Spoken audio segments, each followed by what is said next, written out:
Queridos irmãos, é com muita alegria que aqui em casa, na Casa de Roma, Casa São Pedro e São Paulo, para recebermos essas graças de amor à igreja, essas graças de enraizamento no coração da igreja, mas também de grande zelo apostólico que vai no mundo inteiro espalhar as sementes do verbo, que quero começar hoje essa Léxio, ainda com o coração cheio de ação de graças por tudo que vivemos na casa do Canadá, por toda essa decisão de começarmos o ano sabático no Canadá. Também dia 8 de setembro começa essa 9ª escola do ano sabático nessas terras do Canadá. Estou agora aqui em Roma com muita alegria também para semearmos as sementes do verbo.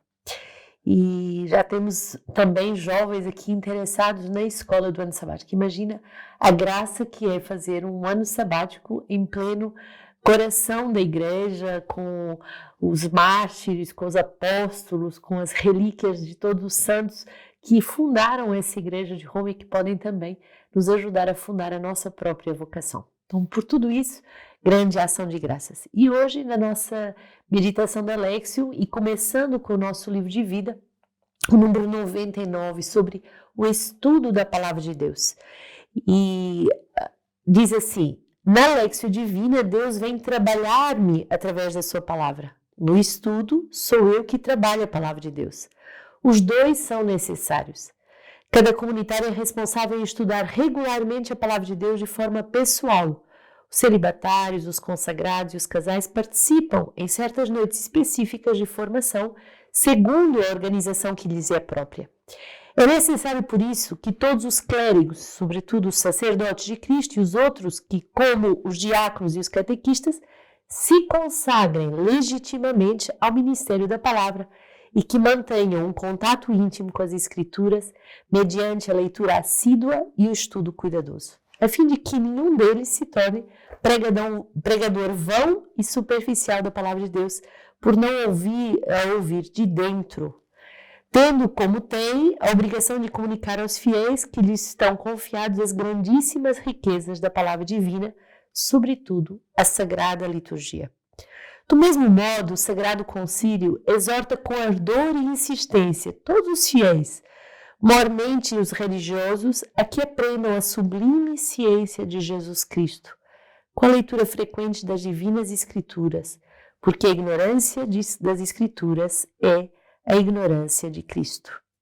Debrucem-se de todo o coração sobre o texto sagrado, quer através da Sagrada Liturgia, rica de divinas palavras, quer pela leitura espiritual, quer por outros meios que vão se espalhando tão louvavelmente por toda a parte, com a aprovação e o estímulo dos pastores da Igreja.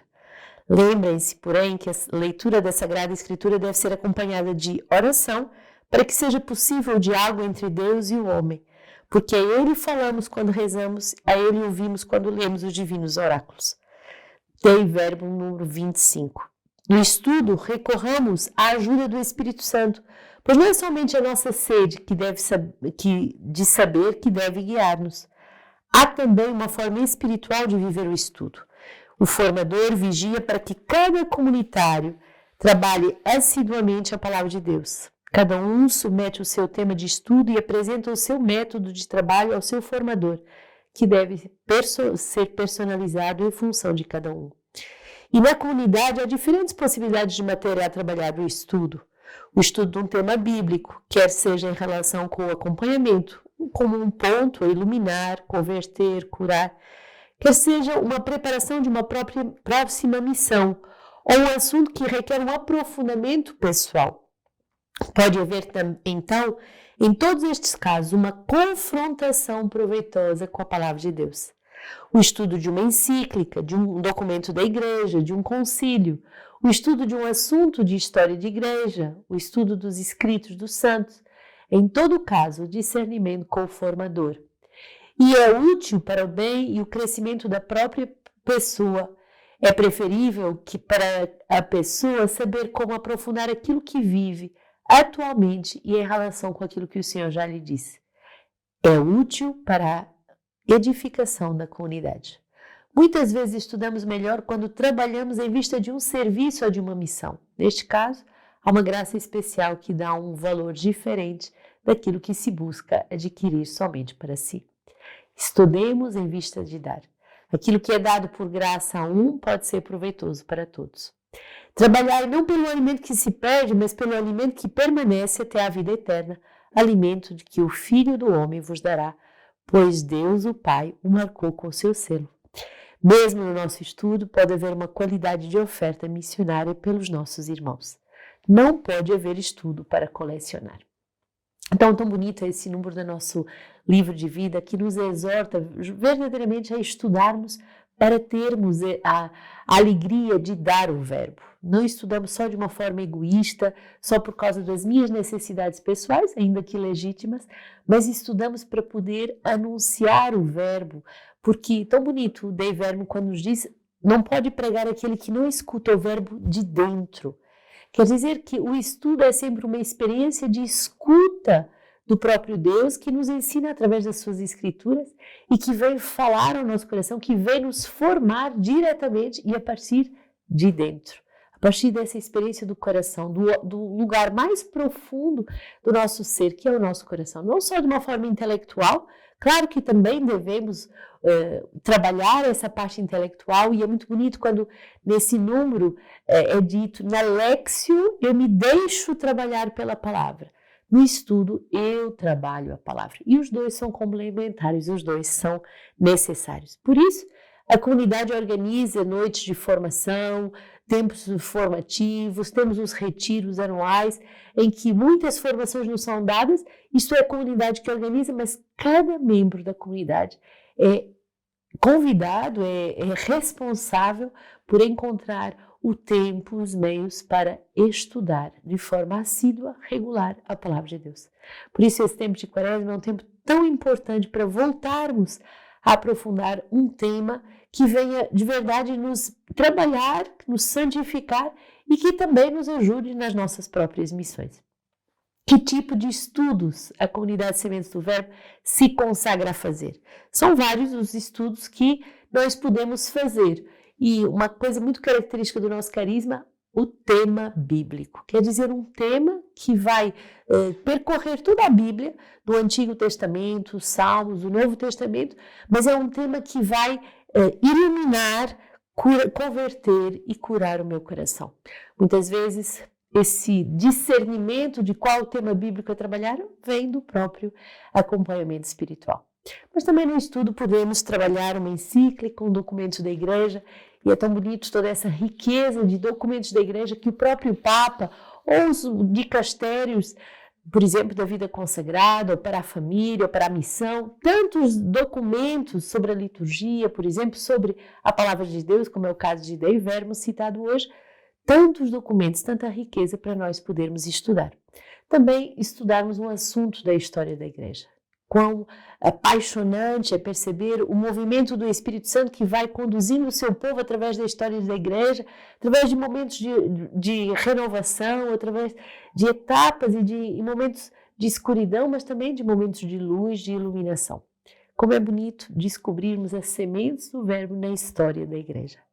Também os escritos dos santos. Descobrir toda a espiritualidade, a riqueza dos santos da igreja.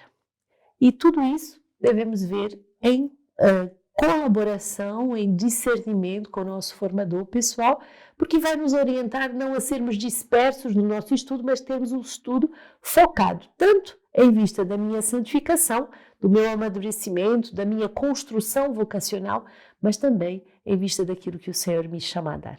Um tema que devo trabalhar no estudo, porque vou dar, porque vou ministrar num retiro, numa missão, um tema que o Senhor me chama a aprofundar para a edificação da comunidade como um todo. Por exemplo, recentemente trabalhamos um tema de formação que é o protagonismo financeiro dentro de uma comunidade nova, ou um tema de aprofundamento da vida espiritual, tudo isso para edificar, dar de graça o que recebemos de graça. E os tempos de estudo da palavra de Deus são tempos de muita felicidade. Feliz aquele que pode consagrar a sua vida a estudar a palavra de Deus.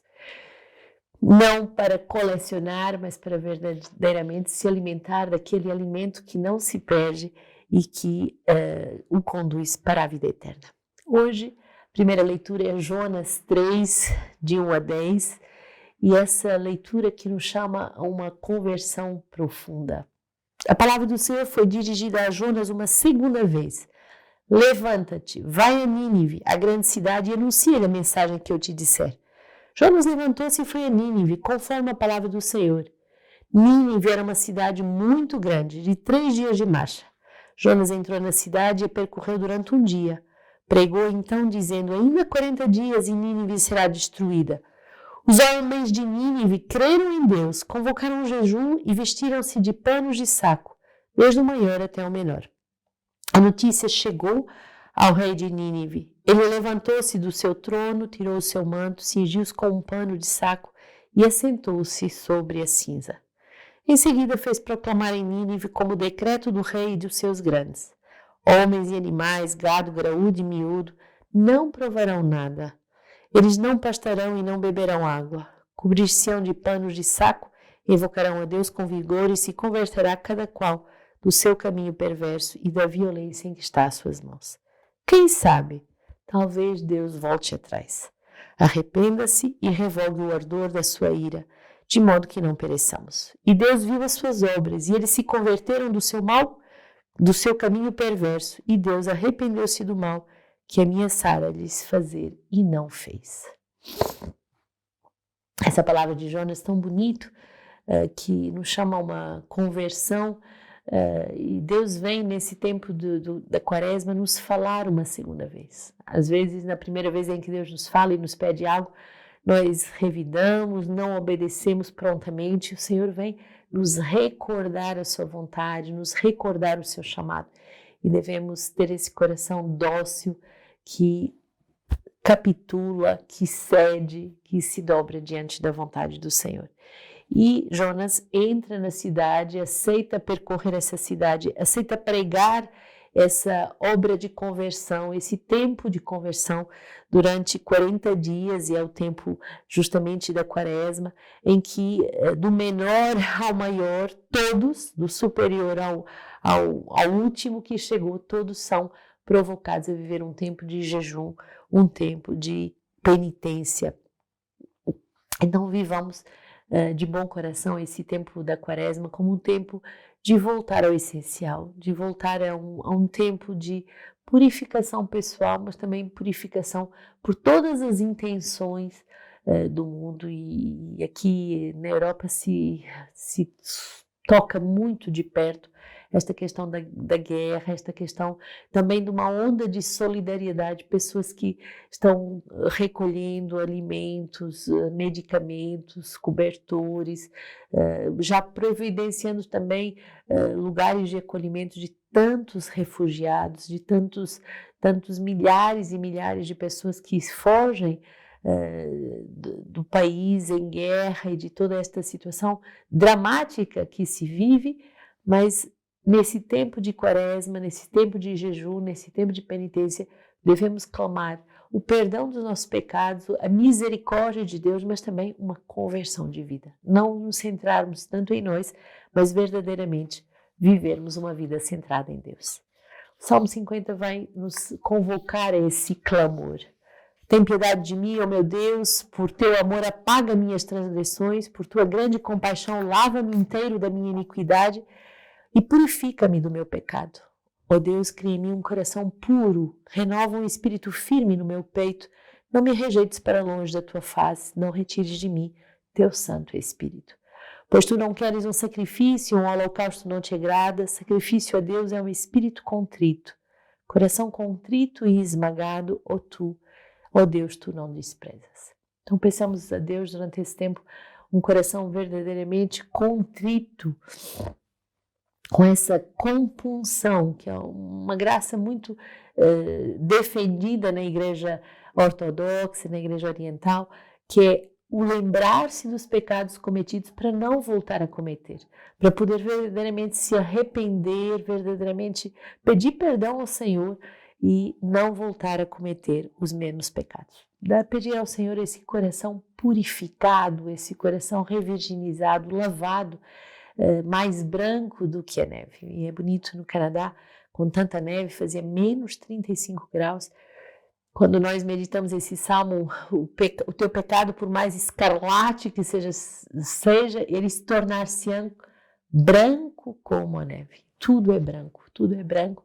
Quando neva, as árvores ficam brancas, as casas ficam repletas de brancura da neve, as estradas, tudo é branco, tudo é branco. Parece de verdade essa profecia da obra de revirginização que Deus quer fazer em nós. Lucas 11, 29 a 32, como as multidões se aglomerassem, começou a dizer: esta geração é uma geração má, procura um sinal, mas nenhum sinal lhe será dado. Assim também, o Filho do Homem será um sinal para esta geração. A rainha do sul se levantará no julgamento, juntamente com os homens desta geração, e os condenará, porque veio dos confins da terra para ouvir a sabedoria de Salomão. Mas aqui está algo mais do que Salomão. Os habitantes de Nínive se levantarão no julgamento, juntamente com esta geração, e a condenarão, porque se converteram pela pregação de Jonas. E aqui está algo mais do que Jonas. Queremos louvar a Deus por vivermos com Jesus, que é bem mais do que Salomão, bem mais do que Jonas. É a própria sabedoria em pessoa. E queremos louvar a Deus porque podemos nos deixar ensinar por dentro por aquele que vai nos dar esse grande sinal, que é a sua morte e a sua ressurreição. Esse tempo da Quaresma é um tempo muito forte para voltarmos ao coração de Deus. E hoje temos o sinal de uma mulher bonita na sua grandeza vocacional, Santa Francisca Romana, que tem uma história tão particular e que nessa sequência, ontem celebrávamos o Dia das Mulheres, o Dia Internacional das Mulheres, mas celebrar o dom da santidade feminina através da diversidade vocacional. E Santa Francisca Romana nasce em Roma, justamente em 1384, então estou na terra dela, onde ela rezou, onde ela evangelizou, onde ela se santificou, e ela se sentiu, seu pai, Paulo Busa de Lione, pertencia à nobreza romana, e desde a infância sentia-se muito atraída pela pureza, mas foi obrigada, por isso obrigou-se por voto a ser religiosa, mas teve que condescender aos desejos do seu pai, que deu em matrimônio aos 12 anos a um aristocrata, Lorenzo de Ponziani. Teve com ele 3 filhos, Inês, João Evangelista e João Batista. E esta mulher casada à força, aceita ser mãe, aceita educar os seus filhos santamente, e a história de Santa Francisca confunde-se com a da Cidade Eterna naquela época. Roma estava dividida em 2 grupos, parece bem o tempo hoje da guerra, os Orsini, que lutavam a favor do Papa, e os Colonnas, que apoiavam Ladislau de Nápoles. Então, um tempo de divisão, de oposição, de guerra. E justamente o seu marido, Lourenço, vai ficar gravemente ferido na guerra, perde a batalha, e Ladislau entra vitorioso em Roma, levando todos os seus filhos reféns. E Santa Francisca vai se ver obrigada a entregar o seu filho, João Batista. Então, apesar do marido estar ferido, o filho no cativo, o palácio todo saqueado, Francisca não perde a paz e entra numa grande resignação e fervor e começa então a fazer o bem em favor de todos. Tudo que caía nas suas mãos era para os pobres e para os doentes. À sua volta vão se reunir outras senhoras que, motivadas pelo seu exemplo de conversão, vão se doar e vão trabalhar para os pobres, e assim vai nascer a obra das Oblatas Beneditinas.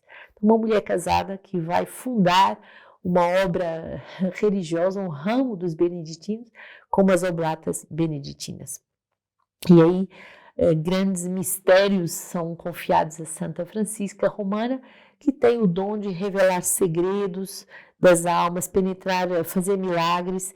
Ela falava muito frequentemente com o seu anjo da guarda, via o inferno com o seu fogo, via o purgatório, tinha visões muito fortes, e ela vai para o paraíso em 1440. Então, viveu a virgindade antes do casamento, viveu a continência conjugal durante o casamento, e depois vive todos os anos após a morte do seu marido, numa castidade consagrada ao Senhor, numa vida religiosa, para poder anunciar o reino. Então, essa mulher que viveu os diversos estados de vida pode certamente nos ensinar a ser santa em todas as adversidades, a ser santa em todos os momentos de dificuldade. E distribuir tudo aos pobres, se doar, não se apegar a nada, mas saber que tudo que nós temos é para o bem dos outros. Que Santa Francisca Romana nos ajude justamente no momento de morte, de guerra, no momento de tantas ainda epidemias e tantas dificuldades, a dar tudo por todos, a consagrar a nossa vida para o bem de todos. Que Deus nos abençoe e nos guarde ao longo de todo esse dia e que Ele nos inspire atos de amor e de caridade.